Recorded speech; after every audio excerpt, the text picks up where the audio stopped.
Hi everyone, welcome back. This is week number 11 and our move towards finishing off the semester in good fashion. So if you haven't had a chance yet, you might want to look at the revised syllabus for the course. In order to accommodate the remote delivery, what I've done is I've removed the final exam and I've reweighted accordingly, and you can find that at the bottom of the syllabus. I removed the IPE portfolio assignment as well and replaced it with a series of discussion threads.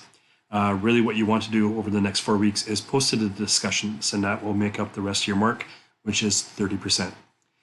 The last part of this course actually focuses on interprofessional collaboration and aspects and trends and issues related to interprofessionalism. And I really wanted to have discussions there so we'll be able to look at the material, but also stay connected in some way, shape, or form and support each other in the next few weeks. As we move forward, my main concerns are to ensure that you are supported as much as possible and that you don't learn in isolation. One of the things I will be doing is for the first hour for the class, I will be in my online office, and you can find a link for that in Blackboard. This is an optional drop-in, and should you have any questions about the content or just want to connect, that's your opportunity to do that.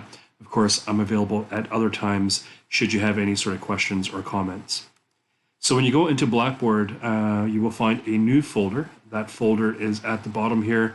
And when you click on that, all things interprofessional will show up. Below the discussions are a bunch of materials that will support the discussions in terms of little readings and things of that nature. When you pop in here, what I've done is I've actually provided a number of opportunities for you to post discussion threads or posts. What I'm asking people to do is look at the various aspects here and post a minimum of 6 times.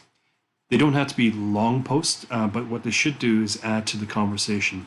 One of the posts specifically around communication and team function, it's one where you can actually do it with a partner or with 2 other people. And any post that is done in this particular thread, if it's done by the group, everyone in the group will receive recognition that's being posted for them individually as well. So that's it for now. If you have any questions, please give me a shout. I will endeavor to get back to you as quickly as possible. And again, don't forget about that first 1 hour of class where I'm available for pop-in in my online class. Thanks very much, and we'll talk soon.